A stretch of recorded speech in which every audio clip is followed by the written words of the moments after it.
Notre espérance est en Dieu. Que chacun d'entre vous ici, et ceux qui regarderont ce culte chez eux, reçoivent du Seigneur la grâce et la paix. Je suis tout bouleversé en commençant ce culte, parce que je viens d'apprendre, on en dira encore un mot tout à l'heure, le décès tragique de Olivier Fourneron. C'est aujourd'hui la journée proposée pour toutes les églises pour avoir une pensée particulière pour l'église persécutée dans le monde. Et nous y reviendrons aussi pendant ce culte. Et maintenant, je vous propose de chanter au numéro 62-79, « Rendons gloire à Dieu ».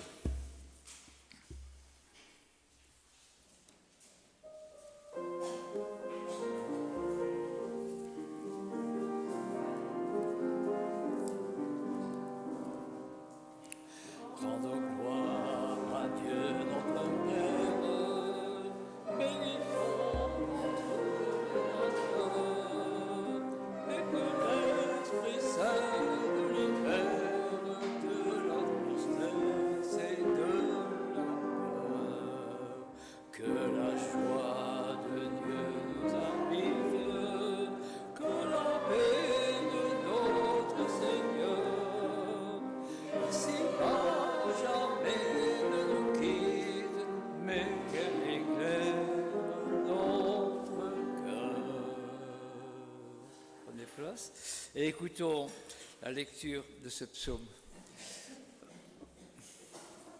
Psaume 103.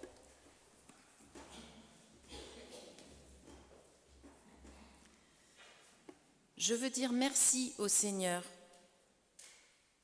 De tout mon cœur, je veux remercier l'unique vrai Dieu.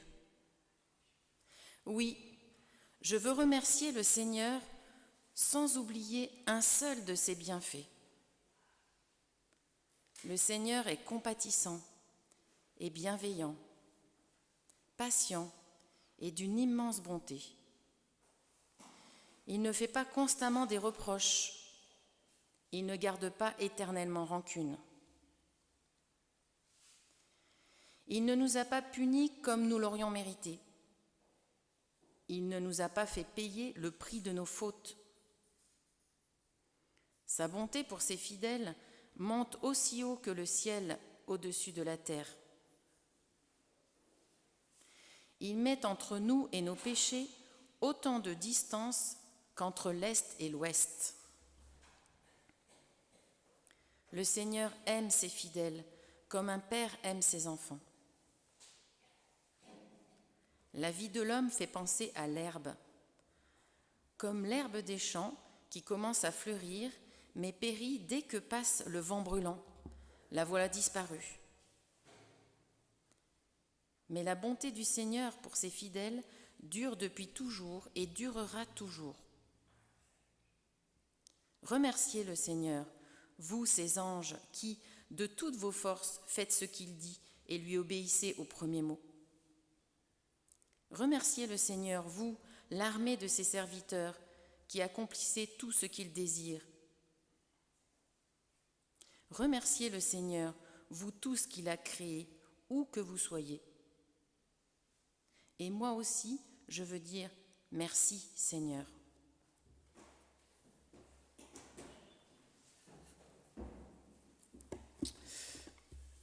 Nous nous lèverons pour chanter le numéro 4805, « Quel ami fidèle et tendre nous avons en Jésus-Christ ».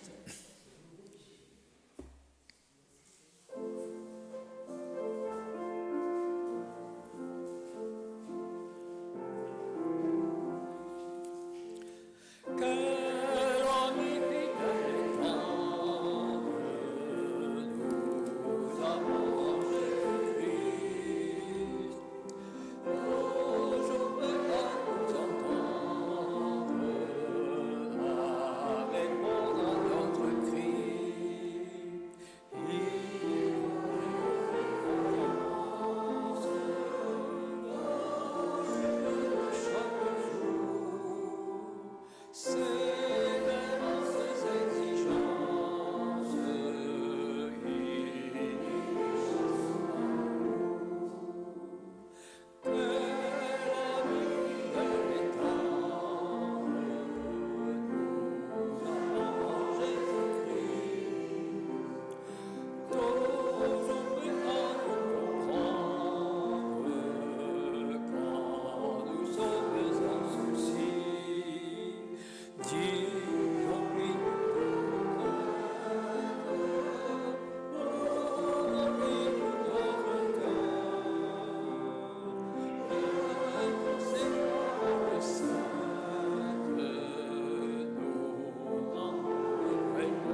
Et maintenant, recueillons-nous pour confesser humblement notre péché.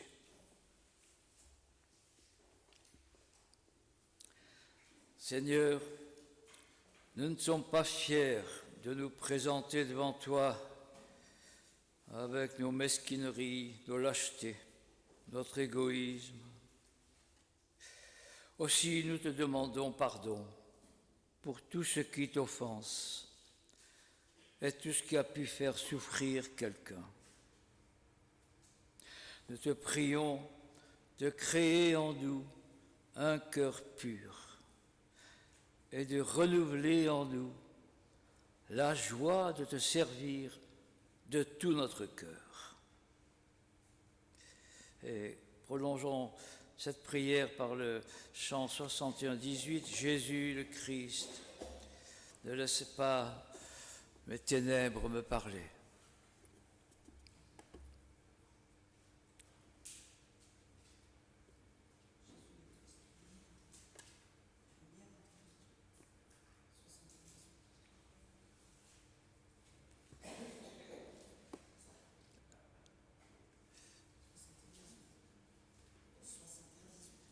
Oui, 61-18.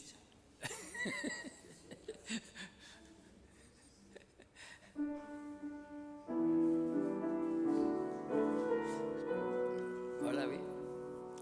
Jésus le Christ, lumière intérieure, ne laisse pas mes ténèbres me parler. Jésus le Christ, lumière intérieure, donne-moi d'accueillir ton amour. Jésus le Christ, lumière intérieure, ne laisse pas nos ténèbres nous parler. Jésus le Christ, lumière intérieure, donne-nous d'accueillir ton amour. Si nous reconnaissons notre péché, Dieu est fidèle et juste pour nous les pardonner et pour nous purifier de tout mal. Je ne te condamne pas, dit Jésus. Va et ne pêche plus. C'est par lui, Jésus, le Fils de Dieu, et au prix de son sang, que nous avons été libérés de tout ce qui nous paralysait. C'est parce que nous sommes unis à lui que nous avons été lavés de nos péchés et que toute offense a pu nous être pardonnée généreusement à la mesure de la richesse de la gloire de Dieu. Alors remercions le Seigneur en chantant le 61-36, bénissez l'Éternel et levons-nous pour le bénir, ceux qui peuvent se lever.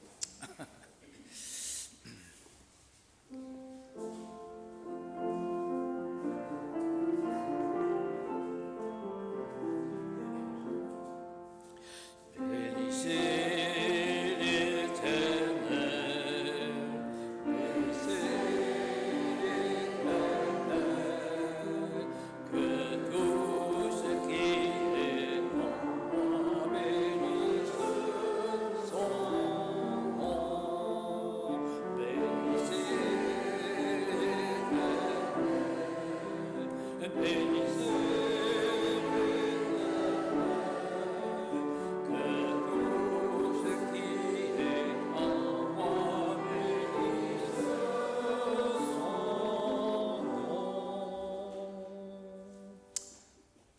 Place. Et préparons-nous à écouter d'autres lectures. La première dans le livre de Daniel, le prophète Daniel. Voilà.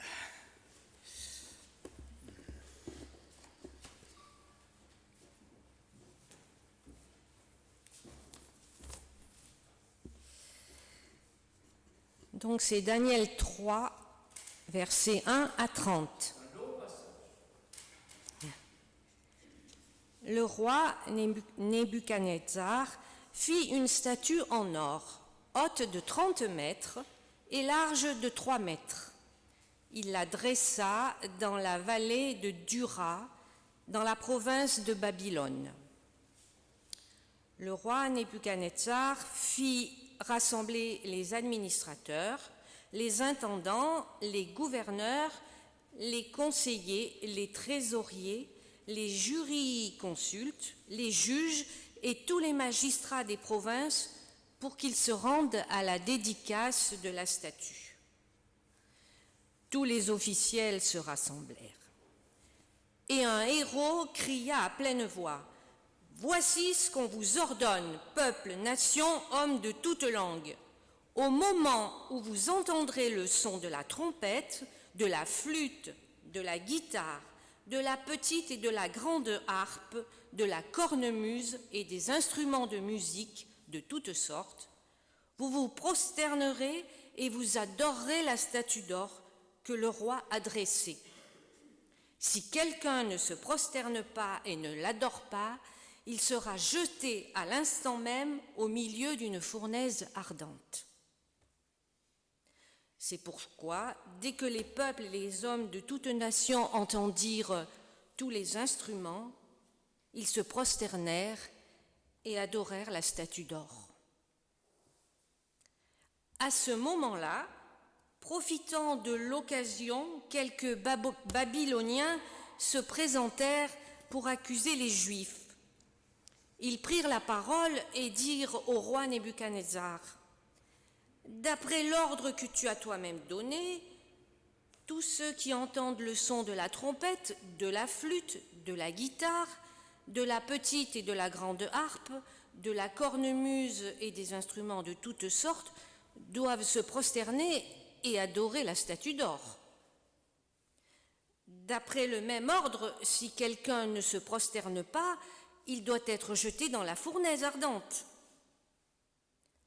Or, il y a des Juifs à qui tu as confié l'administration de la province de Babylone, Shadrach, Mésach et Abed-Négo. Eh bien, ces hommes ne tiennent aucun compte de ton ordre. Ils ne servent pas tes dieux et n'adorent pas la statue en or que tu as dressée. » Alors Nebuchadnezzar, irrité et furieux, donne l'ordre de faire venir Shadrach, Mésach et Abed-Négo. Ces hommes sont donc amenés devant le roi.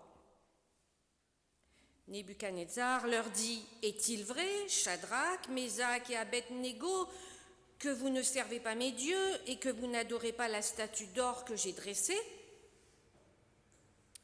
Maintenant, tenez-vous prêts, et au moment où vous entendrez le son de la trompette, de la flûte, de la guitare, de la petite et de la grande harpe, de la cornemuse et des instruments de toutes sortes, vous vous prosternerez et vous adorerez la statue que j'ai faite. Si vous ne l'adorez pas, vous serez immédiatement jeté au milieu d'une fournaise ardente. Quel est le Dieu qui pourra alors vous délivrer de mon pouvoir ? » Shadrach, Mésach et Abed-Négo répliquèrent au roi : « Nous n'avons pas besoin de te répondre là-dessus. Notre Dieu, celui que nous servons, peut nous délivrer de la fournaise ardente, et il nous délivrera de ton pouvoir. Et même s'il ne le faisait pas, sache, roi, que nous ne servirons pas tes dieux et que nous n'adorerons pas la statue en or que tu as dressée. » Nebuchadnezzar fut alors rempli de colère. Il changea de visage vis-à-vis de Shadrach, Mésach et Abed-Négo. Il ordonna qu'on chauffe la fournaise 7 fois plus que d'habitude. Puis il ordonna à quelques soldats particulièrement forts de son armée d'attacher Shadrach, Mésach et Abed-Négo et de les jeter dans la fournaise ardente. Ces hommes furent alors attachés, habillés de leurs caleçons, de leurs tuniques, de leurs manteaux et d'autres vêtements, et ils furent jetés au milieu de la fournaise ardente. Comme l'ordre du roi était catégorique et que la fournaise était extraordinairement chauffée, la flamme tua les soldats qui avaient jeté les 3 hommes. Quant aux 3 hommes en question, Shadrach, Mésach et Abed-Négo, ils tombèrent ligotés au milieu des flammes. Le roi Nebuchadnezzar fut alors effrayé et il se leva subitement. Il prit la parole et dit à ses conseillers : « N'avons-nous pas jeté 3 hommes ligotés au milieu du feu ?» Ils répondirent : « Certainement, roi. » Il reprit : « Eh bien, j'aperçois 4 hommes dépourvus de liens qui marchent au milieu du feu, porteurs d'aucune blessure, et le 4e ressemble à un fils des dieux. » Nebuchadnezzar s'approcha ensuite de l'entrée de la fournaise ardente et dit : « Shadrach, Mésach et Abed-Négo, serviteurs du Dieu Très-Haut, sortez et venez. » Shadrach, Mésach et Abed-Négo sortirent hors du milieu du feu. Les administrateurs, les intendants, les gouverneurs, les conseillers du roi se rassemblèrent. Ils virent que le feu n'avait eu aucun pouvoir sur le corps de ces hommes, que les cheveux de leur tête n'avaient pas brûlé, que leurs habits n'étaient pas abîmés et qu'ils ne sentaient même pas le feu. Nebuchadnezzar prit la parole et dit : « Béni soit le Dieu de Shadrach, de Mésach et d'Abed-Négo. Il a envoyé son ange et a délivré ses serviteurs qui ont placé leur confiance en lui. Ils n'ont pas hésité à enfreindre l'ordre du roi et à risquer leur vie plutôt que de servir et d'adorer d'autres dieux. Voici maintenant l'ordre que je donne. Si quelqu'un, quel que soit son peuple, sa nation, sa langue, parle de façon légère du Dieu de Shadrach, de Mésach et d'Abed-Négo, il sera mis en pièces et sa maison sera transformée en un tas de décombres. En effet, il n'y a aucun autre Dieu capable de délivrer comme lui. » Après cela, le roi fit prospérer Shadrach, Mésach et Abed-Négo dans la province de Babylone.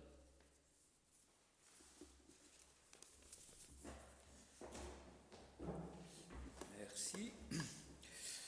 Et dans l'Évangile, nous lisons dans l'Évangile de Luc,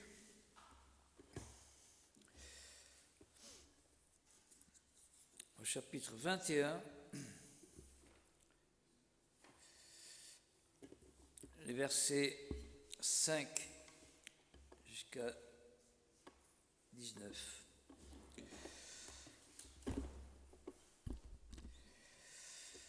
Quelques personnes parlaient du temple et disaient qu'il était magnifique, avec ses belles pierres et les objets offerts à Dieu. Mais Jésus déclara : « Les jours viendront où il ne restera pas une seule pierre posée sur l'autre de ce que vous voyez. Tout en sera renversé. » Ils lui demandèrent alors : « Maître, quand cela se passera-t-il ? Quel sera le signe qui indiquera le moment où ces choses doivent arriver ? » Jésus répondit : Faites attention, ne vous laissez pas tromper, car beaucoup d'hommes viendront en usant de mon nom, ils diront « Je suis le Messie » et « Le temps est arrivé », mais ne les suivez pas. Quand vous entendrez parler de guerre et de révolution, ne vous effrayez pas. Il faut que cela arrive d'abord, mais ce ne sera pas tout de suite la fin de ce monde. Puis il ajouta, un peuple combattra contre notre peuple, un royaume attaquera un royaume, il y aura des tremblements de terre dans différentes régions, des famines, des épidémies. Il y aura aussi des phénomènes effrayants, des signes impressionnants dans le ciel, mais avant que tout cela arrive, on vous arrêtera, on vous persécutera, on vous livrera pour être jugé dans les synagogues et l'on vous mettra en prison. On vous fera comparaître devant des rois et des gouverneurs à cause de moi. Et ce sera pour vous l'occasion d'apporter votre témoignage à mon sujet. Soyez donc bien décidés. Ne vous inquiétez pas par avance de la manière dont vous vous défendrez. Je vous donnerai moi-même des paroles et une sagesse telle qu'aucun de vos adversaires ne pourra résister ou vous contredire. Vous serez livrés même par votre père ou votre mère, vos frères, vos parents, vos amis. On fera condamner à mort plusieurs d'entre vous. Tout le monde vous haïra à cause de moi, mais pas un cheveu de votre tête ne sera perdu. Tenez bon, persévérez. C'est ainsi que vous sauverez vos vies. Brrr. Oui, voilà deux passages difficiles qu'on a lus. Nous allons chanter numéro 61, 62, nous allons chanter 2 fois pour bien nous préparer à la méditation.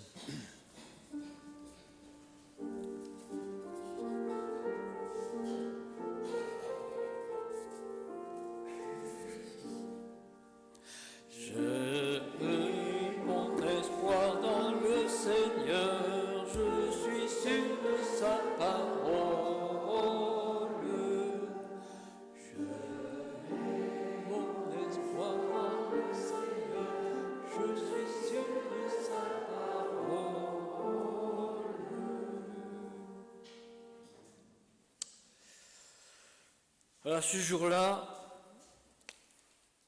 au sortir du temple, le même récit raconté par Marc dit que les gens, en sortant du temple, se retournent et regardent avec admiration cette construction du temple, ce chantier ouvert depuis une vingtaine d'années déjà, de rénovation du temple. On se croirait un peu en septembre 2025 à Paris pour l'inauguration de Notre-Dame. Tous ces cris d'admiration, tout ce qu'on ne nous a pas dit là-dessus, quoi. C'est le réveil du christianisme. Que d'émerveillement. Enfin, la religion reprend des couleurs.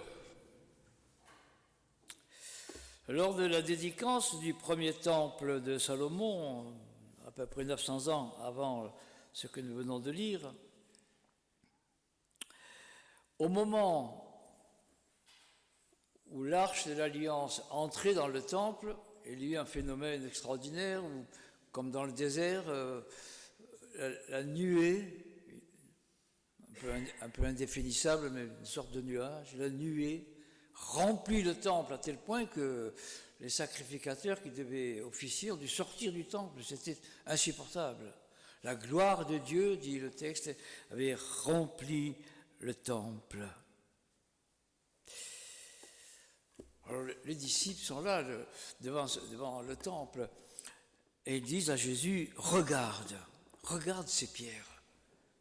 Oh, Regarde cette construction, cette rénovation en train de se faire. C'est là qu'on a envie de chanter « Je suis dans la joie » quand on me dit « Allons à la maison du Seigneur ». Pour ce peuple tellement éprouvé, des Juifs maltraités, exilés, dont le temple fut détruit, pillé, profané, brûlé. Voir à nouveau cette renaissance du temple, c'était un émerveillement qu'on comprend très bien. Le temple avec tous ses ornements dont le plus beau était un cep, un immense cep en or que Hérode lui-même avait offert pour décorer le parvis. Enfin, on était devant quelque chose qui recommence. Alors Jésus n'avait rien contre le temple. Il a toujours et parfois, vous savez, avec véhémence, défendu l'intégrité du temple contre ceux qui y exerçaient des activités plus commerciales que religieuses. Il a souvent enseigné dans le temple. C'est là qu'il a été présenté à Dieu comme bébé, comme enfant. C'est là qu'il a fait son catéchisme, si j'ose dire, au milieu des scribes à qui il posait des questions qu'ils avaient de la peine à résoudre.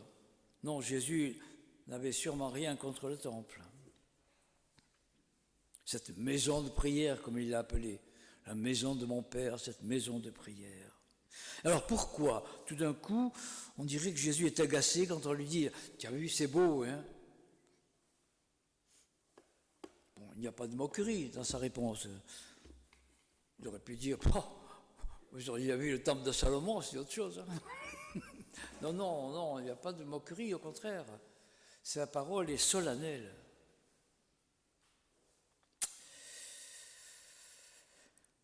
Et alors on a l'impression, peut-être que je suis tombé dans le piège d'ailleurs tout à l'heure, on a l'impression que Jésus dit ces paroles d'une façon un peu dure, parce qu'elles sont dures à entendre, quoi. Mais dans le ton, il y a aussi quelque chose hein, quand on entend des paroles. On dirait qu'il y a comme un ton de reproche. Oh, ce temple, il sera détruit. Non, alors moi je pense plutôt quand même, je rapprocherai ce discours de Jésus de ce qui a précédé, lorsque Jésus arrive à Jérusalem et qu'en voyant le temple depuis la hauteur, il pleure sur Jérusalem en voyant l'avenir du temple que lui peut voir à l'avance, ce temple détruit. Et Jésus pleure d'émotion, de tristesse sur ce temple qui sera détruit.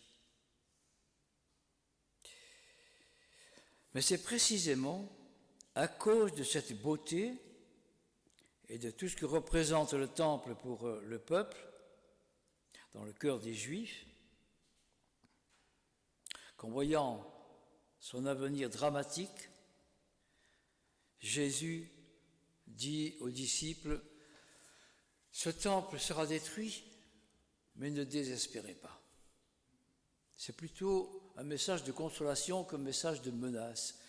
Tout ça sera détruit, mais ne vous découragez pas si ça arrive de votre vivant. L'essentiel n'est pas dans les pierres. L'essentiel n'est pas dans les coutumes auxquelles on est solidement attaché, n'est pas dans les traditions, n'est pas, en un mot, dans les apparences.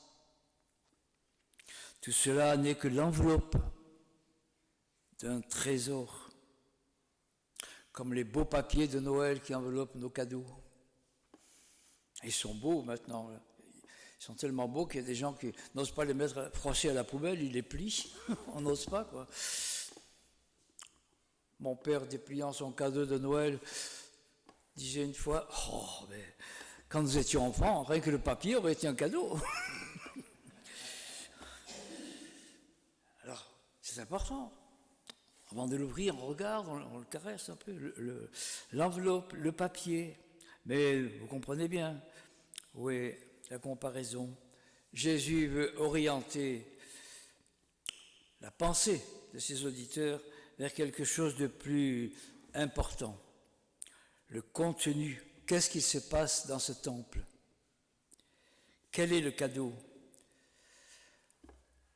Alors en parlant de la description du temple, Jésus glisse, il en profite, on dirait, dans ce discours pour glisser vers quelque chose d'encore plus dramatique ou peut-être effrayant pour quelques-uns. Et il va carrément parler de la fin du monde. Il parle de la fin du temple, et puis on glisse, le temple n'est pas éternel, mais la terre non plus. Alors qu'est-ce qui est essentiel? Alors, comme nous, aujourd'hui, les disciples d'autrefois, dès qu'on leur parle de la fin du monde, hop, ils ont la question qui surgit. Alors quand ça va arriver? Quand cela viendra-t-il? C'est quand la fin du monde? Même aujourd'hui, on en parle encore, hein, pas seulement dans les églises. C'est pour ça qu'il faut sauver le monde, quoi, la planète. Parce qu'on sent bien que... Quand cela sera-t-il? Comment on sera averti? Et la réponse de Jésus paraît au début décevante, mais je vous dis, après, elle devient rassurante. Jésus écarte la curiosité un peu vaine et il dirige la pensée de ses auditeurs vers ce qu'il faudra faire quand ça arrivera. On ne va pas pouvoir l'empêcher, mais qu'est-ce qu'on devra faire si ça arrive? Alors surtout, dit Jésus, ne croyez pas trop vite à la fin du monde. Il y aura beaucoup de choses qui se passeront. Belles, moins belles, difficiles, nous l'avons vu, des choses dans les peuples, dans les nations, dans le cosmos, des tremblements de terre. Il s'en passera beaucoup de choses dramatiques. Et puis des choses très belles continueront d'arriver aussi. Ne pensez pas tout de suite que vous êtes à la veille de la fin du monde. Ce sera comme un enfantement difficile, dit Jésus. Un accouchement douloureux. Mais de tout ce que vous vivrez, il peut sortir plus de vie. Une vie plus féconde. L'important, c'est pas de savoir quand, mais comment nous le vivrons. N'oubliez pas mon enseignement, dit Jésus. Persévérez. Par la persévérance, vous sauverez vos âmes. Persévérer dans ces moments, c'est tenir bon. C'est vivre les jours que nous vivons pour ce qu'ils sont. Pas dans la frayeur de l'avenir, mais pour vivre ce que nous vivons. Et si c'est difficile, ne pas commencer par vouloir tout balancer par-dessus bord, sous forme souvent de questions plus ou moins blasphématoires, du genre tout ça c'est la littérature, quoi. Ou bien, vous vous souvenez peut-être de Jean de Florette criant parce que la pluie ne tombait pas sur son champ, il n'y a personne là-haut, il n'y a personne.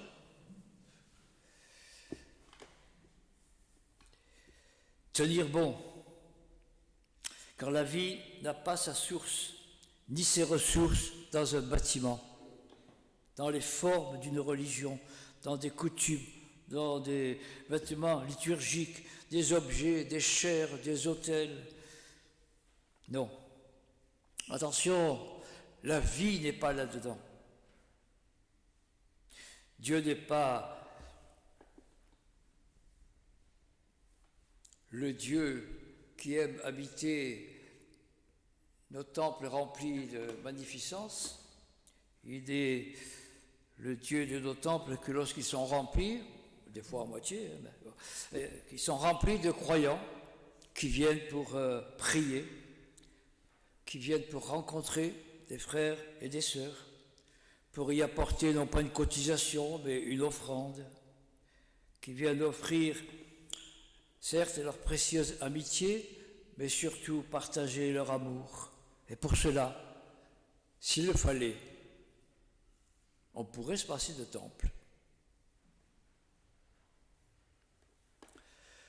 Ne crions pas trop vite à la fin de la religion, à la fin de la foi, à la fin de la charité, quand certaines habitudes ou certains lieux disparaissent.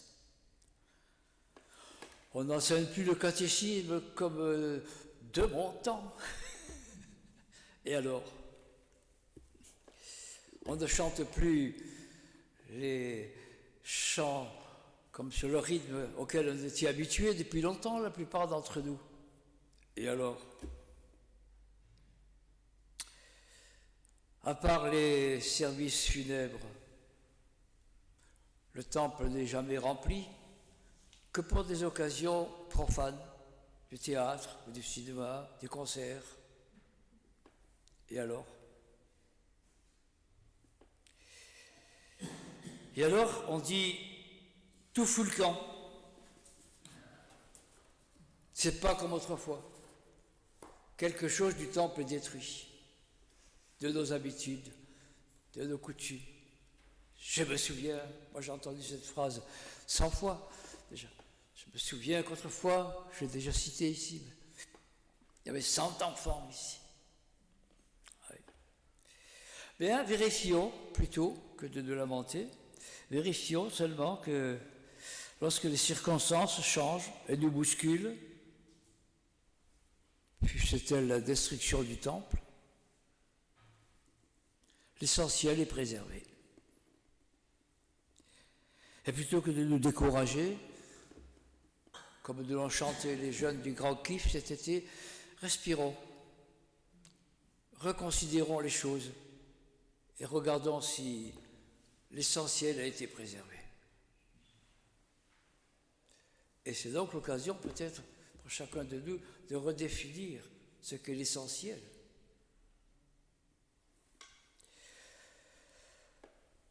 Bon, tout cela pour aujourd'hui ne nous trouble pas trop parce que nous ne sommes pas tellement concernés, quoi. Le temple tient bon, on va fêter ses 50 ans dimanche prochain. On va admirer encore une fois le bâtiment et on va essayer d'y vivre des choses essentielles. Mais là, je fais maintenant le lien avec ce que je vous avais annoncé au début, avec l'Église persécutée dans le monde, puisque c'est le dimanche de l'Église persécutée. Et cela fait partie de l'essentiel de notre vie, de le savoir. Jésus avertit ses disciples de tous les temps que vouloir persévérer, comme il a dit, comporte des risques. Il faut donc oser le dire, même en tremblant. Ce risque d'aller jusqu'à la persécution. Et lorsque nous entendons ça, ces phrases terribles que je dis, nous pensons évidemment, immédiatement, à nos sœurs et à nos frères persécutés dans le monde, emprisonnés, parfois torturés, parfois même tués, pour avoir persévéré, pour conserver l'essentiel. C'est le mystère du mal, ces persécutions. Mais inutile de nous préparer à quelque chose qui ne nous concerne pas immédiatement. On ne se prépare pas à la persécution. On se prépare à la fidélité. On se prépare à conserver l'essentiel, quelles que soient les circonstances. On se prépare à rester attaché au Seigneur, comme ces 3 jeunes gens jetés dans la fournaise. Sache, ô roi, que nous ne pouvons pas aller jusque-là.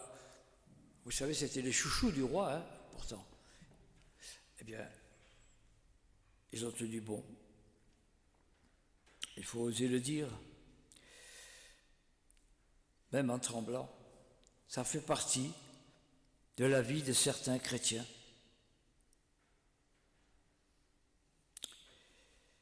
Alors je pense à ceux qui sont aujourd'hui persécutés. Nous devons y penser sans pleurnicher sur leur situation par un abus de sensiblerie et sans chercher avec un voyeurisme douteux, les récits insupportables de leurs souffrances détaillées. Ce n'est pas ça, penser à eux. Penser à eux, c'est nous demander si nous pouvons faire quelque chose pour eux. Et nous pouvons le faire. Et nous pouvons faire quelque chose pour eux. Et la première chose, n'est-ce pas, c'est de nous informer. Que ce ne soit pas une vague nébuleuse. Sur une autre planète, il y a des chrétiens persécutés.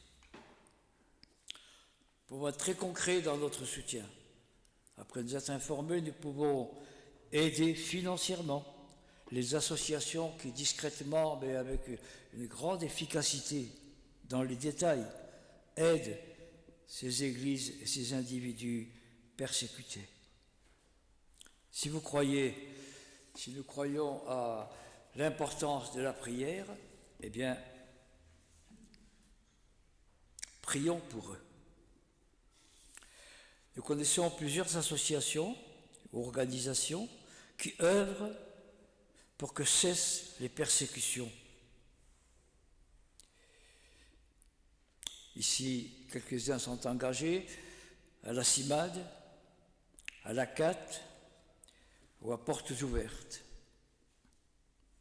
Toutes les associations qui s'intéressent concrètement, exclusivement aux gens persécutés. Et précisément, Portes Ouvertes propose, cette association qui propose cette journée où nous devons nous souvenir des églises persécutées. Alors je prends juste un instant pour vous donner quelques informations, pour vous les rappeler si vous les savez déjà, mais c'est une information importante. Chaque année, l'association Portes Ouvertes établit la liste des pays où a lieu la persécution. Cette liste est très bien faite et très sérieuse. Elle est même une liste de référence pour tout le monde. Ce sont 4000 collaborateurs bénévoles qui vont à la recherche des informations, jusque dans les petits villages, savoir ce qui se passe dans 78 pays où sévit la persécution, aujourd'hui. Et on compte le nombre effrayant de 380 millions de personnes persécutées dans le monde.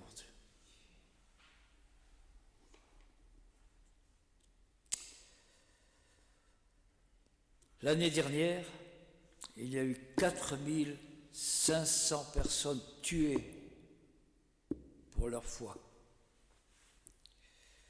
Et aujourd'hui, il y a 4750 de nos sœurs et nos frères en prison pour leur foi. Dont 2000 seulement, enfin, pas 2000 seulement, 2000 en Inde seulement.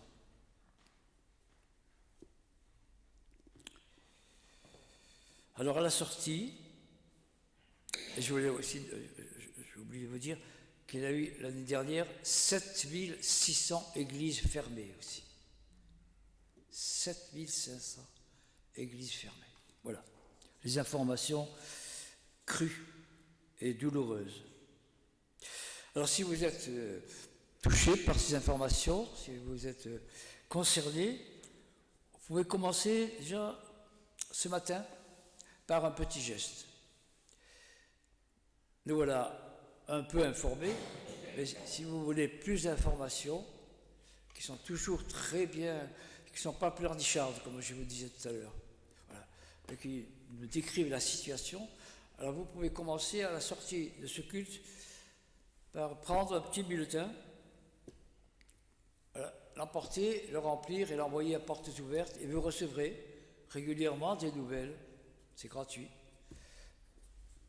Vous pourrez aussi faire un don, ça aussi c'est gratuit. Vous pourrez faire un don pour ces associations.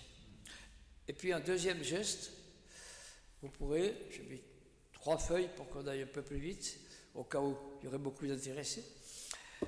Vous pouvez signer une pétition qui ira aux organismes internationaux pour que cesse dans le monde la persécution, toutes les persécutions, mais principalement ici la persécution pour ceux qui persévèrent dans la foi. Alors, n'oubliez pas en sortant peut-être de faire déjà ces deux gestes qui sont déjà un peu de solidarité avec nos sœurs et nos frères qui, pendant que nous sommes tranquilles dans ce culte, sont en prison. Paul, le grand apôtre Paul, qui a connu lui aussi beaucoup de persécutions, des tortures, vous vous souvenez, quoi. L'emprisonnement de longues années. Il a écrit ceci à propos de l'essentiel, justement, de l'évangile, de la présence du Seigneur en nous. Nous portons ce trésor spirituel en nous, comme dans des vases d'argile, pour qu'il soit bien clair que cette puissance extraordinaire vient de Dieu, mais pas de nous. Ce n'est pas nous qui sommes forts, c'est le Seigneur en nous, parce qu'ils ont gardé l'essentiel. Nous sommes accablés de toutes sortes de souffrances, mais pas écrasés. Nous sommes inquiets, mais pas désespérés. Persécutés, mais pas abandonnés. Jetés à terre, mais pas anéantis.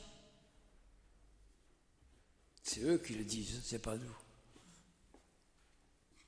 Alors maintenant, revenons, pour terminer par une phrase, revenons au récit qu'Isabelle nous a lu tout à l'heure, ce long récit, avec toutes ces énumérations d'instruments de musique. Ce long récit, l'histoire de ces trois jeunes gens jetés dans la fournaise pour avoir persévéré, pour conserver l'essentiel de leur foi, miraculeusement protégés de la chaleur et des brûlures, même de l'odeur du feu. Ils n'ont pas voulu éviter la fournaise. Mais, dans la fournaise, ils n'étaient pas seuls.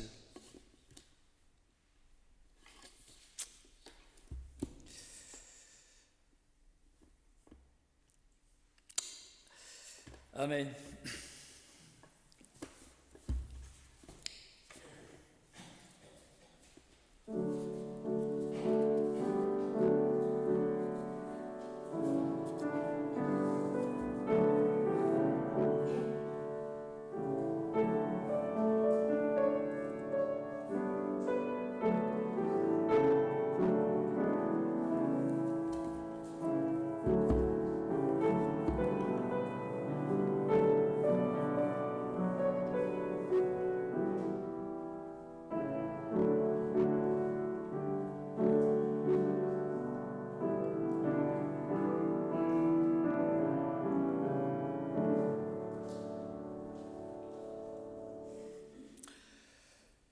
Nous allons nous lever pour dire ensemble, ceux qui peuvent se lever, nous allons dire ensemble « Je crois », le credo, « Je crois en Dieu ».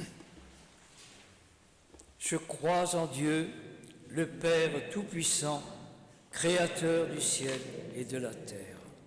Je crois en Jésus-Christ, son Fils unique, notre Seigneur, qui a été conçu du Saint-Esprit et qui est né de la Vierge Marie.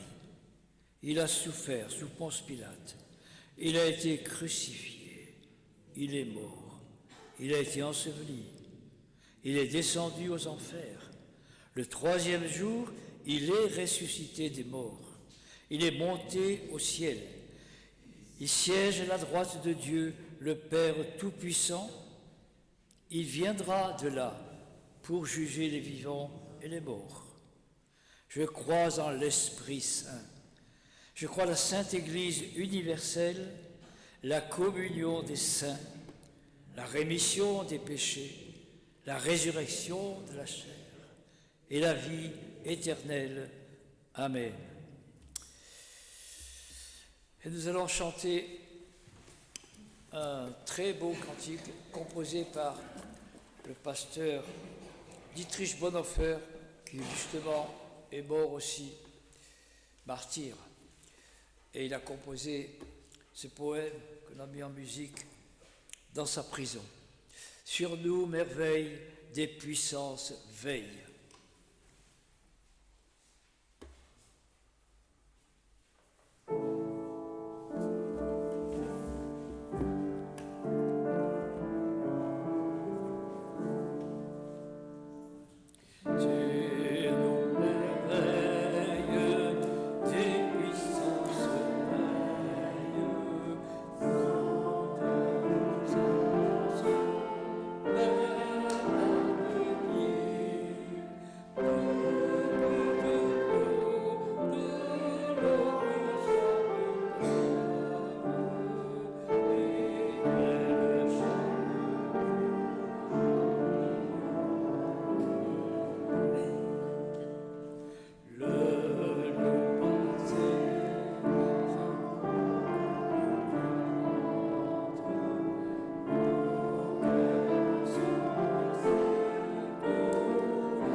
Je vous conseille de relire ces paroles chez vous, avec sérieux et avec reconnaissance pour ce qu'elles apportent aussi. Alors, c'est le moment des annonces. C'est peut-être un duo, vous allez l'entendre là aussi. Florence, merci. Bonjour à tous. Alors d'abord un grand merci à la famille Poujol, Daniel qui était au micro, qui a préparé et assuré le culte, et Sabine au piano. Merci beaucoup.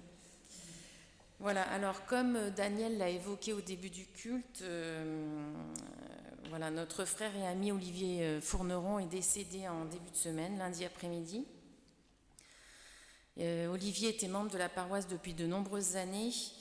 Voilà, en recherche, en quête spirituelle, en recherche permanente de spiritualité, participant aux différentes activités de la paroisse.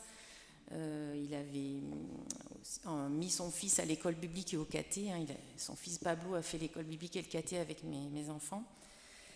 Et vous le savez sans doute, Olivier avait des hauts et des bas. Voilà, il s'est battu contre la maladie avec ses moyens, mais la maladie a été plus forte que lui. Et dans un acte de totale désespérance, il a fini par lâcher prise. Il a rendu les armes lundi après-midi. Donc son service de consolation aura lieu ce jeudi à 14h30 ici même. Voilà. Et puis pour rebondir sur ce qu'a dit Daniel dans la prédication, ce week-end, enfin le week-end prochain plutôt, nous allons fêter donc les 50 ans du Temple. Donc c'est vraiment en lien avec la prédication d'aujourd'hui. Il y a vraiment un parallèle très fort. 3 jours de festivités. Donc tout commencera vendredi soir avec une conférence du pasteur Antoine Nuis qui viendra nous parler de la transmission Donc la transmission dans la Bible et la transmission, je dirais, au sein de la famille. Voilà, le fil conducteur, c'est la transmission du père vers le fils. Donc ça, c'est vendredi à 20h. Donc tout va se passer au temple. Ensuite, samedi après-midi à 17h, il y aura un spectacle. Keto ou la recherche, j'ai oublié. Voilà, ou la recherche du silence. Donc un spectacle qui dure à peu près 3/4 d'heure, c'est pas très long. Un spectacle vraiment tout public. On peut amener donc les enfants, les petits-enfants à partir de 4-6 ans. Voilà, avec un message pour les enfants et aussi bien sûr pour les adultes. On est tous concernés. Donc c'est la compagnie Soham qui va assurer ce spectacle. Et à l'issue du spectacle, voilà, on a prévu un petit goûter, un petit temps, parce que c'est un temps festif. Et puis pour terminer, dimanche après-midi, donc attention, il n'y aura pas de culte dimanche matin. Voilà, le culte a été mis l'après-midi pour en particulier permettre aux pasteurs, anciens pasteurs de Bourg-les-Valences ou pasteurs des environs, de pouvoir venir au culte. Donc le culte aura lieu à 15h, ici même, avec quelques petites surprises. Et après le culte, nous aurons donc un verre de l'amitié. Alors là, on a besoin, je dis on parce qu'en fait, il y a une équipe qui a préparé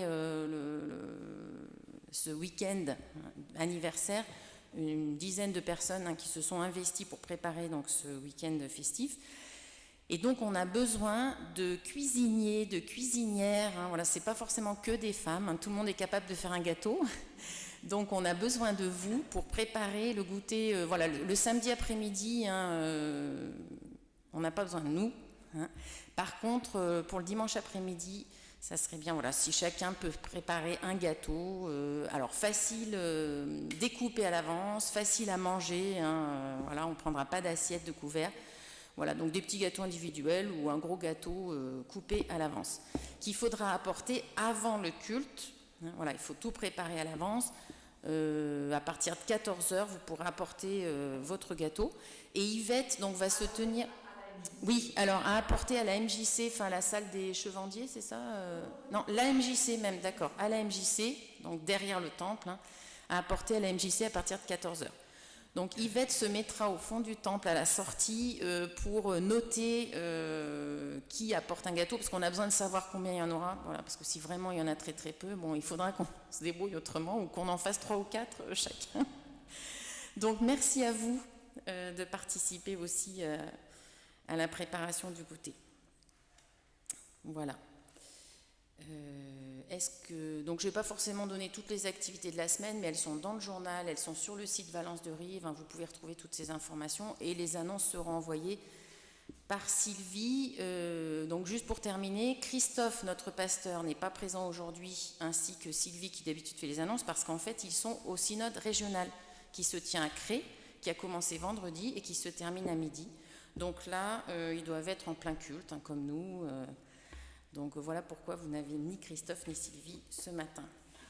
Est-ce qu'il y aurait d'autres annonces à partager éventuellement? Non? C'est bon? Alors, je te laisse la parole, Daniel.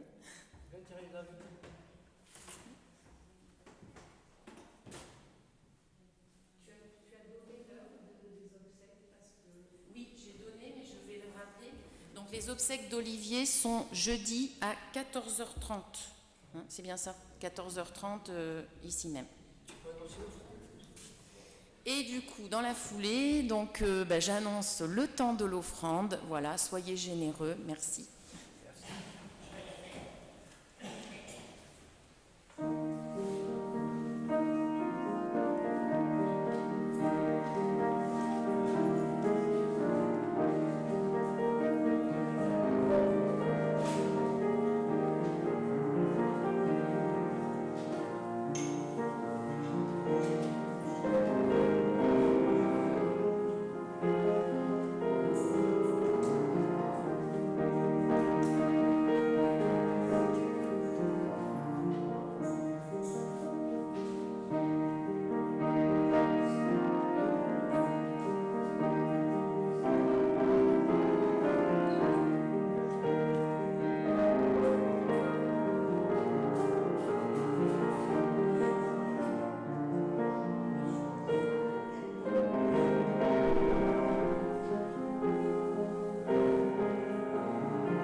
Nous prions.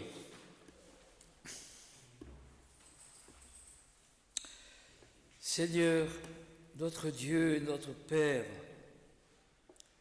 toi qui nous as appris à prier les uns pour les autres, nous venons vers toi avec confiance pour te demander d'être avec nos familles, d'être avec les malades. Principalement, nous pensons à ceux de notre paroisse.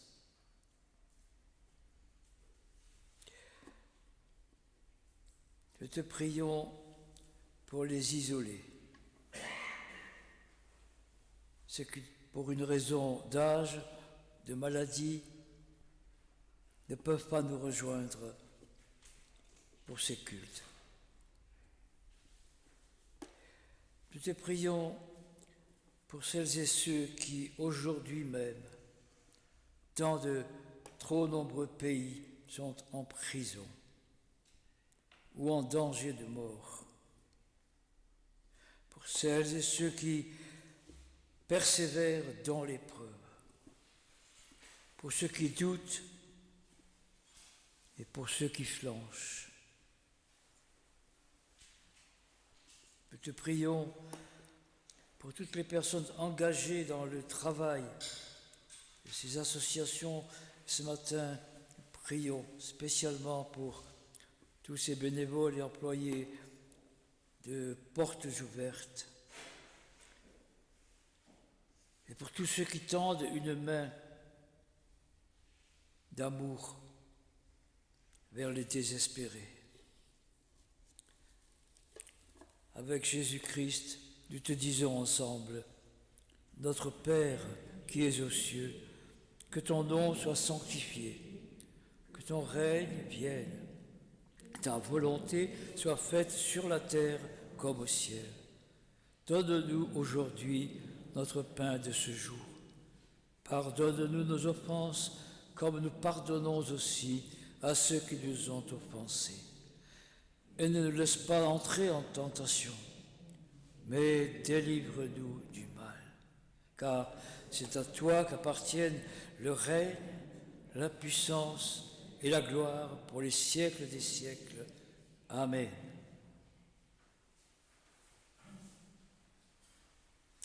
Je vous invite à vous lever pour chanter numéro 41-26, Grand Dieu, nous te bénissons.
la 8e strophe.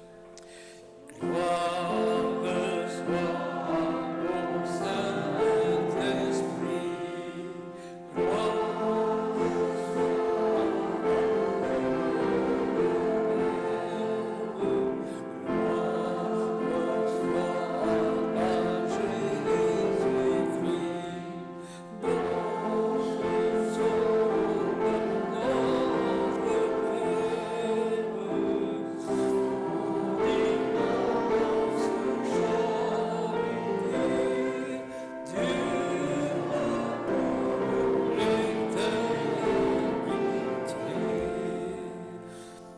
et que Dieu, le Père de notre Seigneur Jésus-Christ, vous donne la paix et l'amour avec la foi.